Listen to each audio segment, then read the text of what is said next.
now's an opportunity. I know you've got a question for every single one of them. But does anybody have a question that they'd like to ask one of the presenters? Yes. Yeah. Steve Graff. So my child has recently got the medical diagnosis of autism, but we're military and we might be moving next year. So you do the diagnosis yearly, or is it on a yearly do you assess for the autism? Good question. There's actually some other issues you should be aware of if you're in the military or like tag on, piggyback. We reevaluate our standard of practice. We try to reevaluate every couple of years, depending upon how young the child is when the child comes out here. She's just recently turned 30. Okay. The younger the child, the more often we might want to see that child to see how they're progressing. The diagnosis of autism is one of those things that's a little bit of a moving target. The younger the child, there's so many disabilities, there's so many things that can go wrong in development, both from a mental health perspective, from a learning disabilities perspective, from true developmental disabilities perspective, so many things that are going on. But sometimes it's not so easy to make a really accurate diagnosis. I know some people say that they can diagnose incredibly accurately, incredibly young. I just don't agree with that. I've just seen too many kids that when they're very, very young, it seems to move around. As we were talking about with special education eligibility, we see different symptoms and may occur with different severity, different frequency over time, and new symptoms crop up, other things seem to go away. Did we fix that child? Did the parent fix that child? Was it something else happening? We're not so certain. So we want to reevaluate that child periodically. Once a year, once every 2 years, we see how they're progressing, how they're responding to the therapies that the whole team is working on with that child. Are there any medical conditions which are starting to pop up? Having autism in and of itself does not vaccinate you against having a schizophrenia or bipolar disorder. It does not vaccinate you from having a learning disability or mental retardation. It doesn't vaccinate you against having seizure disorders or other neurological conditions. Matter of fact, it's very common to have comorbid intellectual disability, either full-blown mental retardation or learning disabilities, and seizure disorders. Approximately 40% of kids with full syndrome autism also have seizure disorder eventually in their life. So there's lots of things that can go on. So we want to see the children fairly often so we can monitor progress. Are they responding to treatment? Are they not responding to treatment? What other new things are going on? What new symptoms? What's the picture? So the more often it's done, the better. Not more often doesn't mean every other week, but at least once every year, once every 2 years. So a really good, thorough evaluation. Different states do different things. So I'm just talking about what we try to do in tri-counties.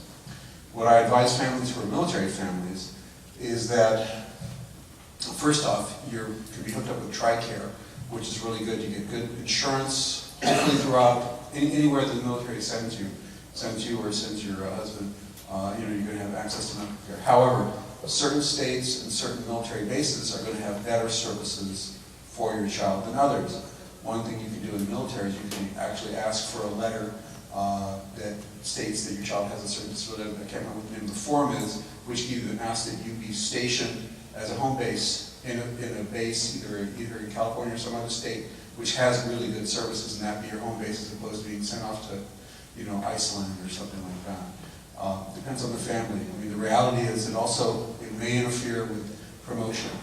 Things like that. That's the thing. I don't really want to go in the EFMP. That's because my husband is rate is really close, and we have hard enough time with orders as it is. Right.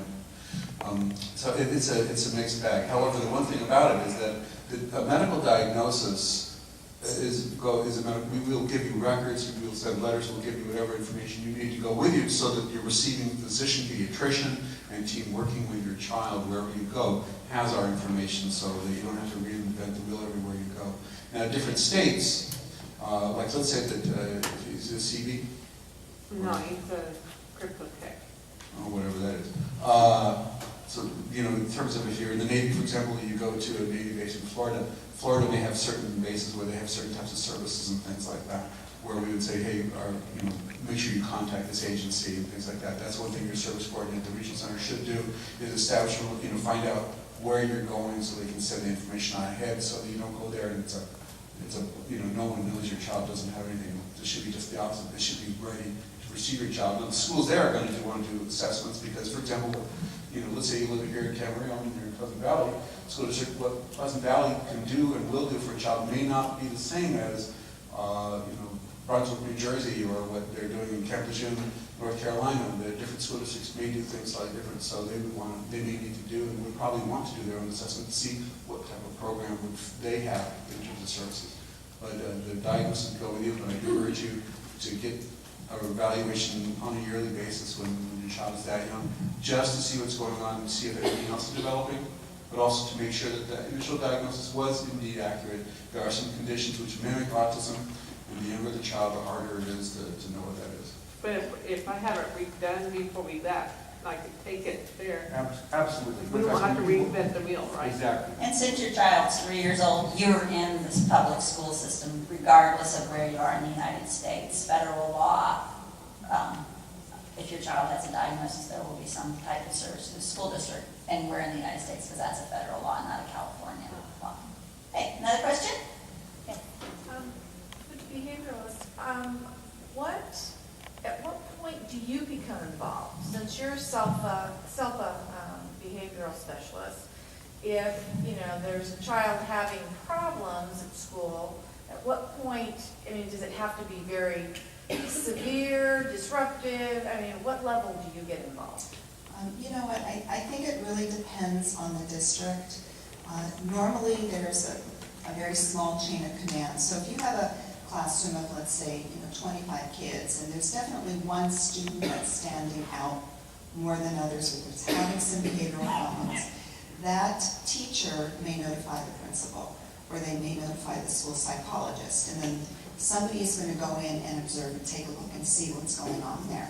And then that person is going to notify, either the school psychologist may do an observation, or I may be called in to take a look. I'm constantly going to different classrooms and taking a look at kids. Some of them aren't even special ed.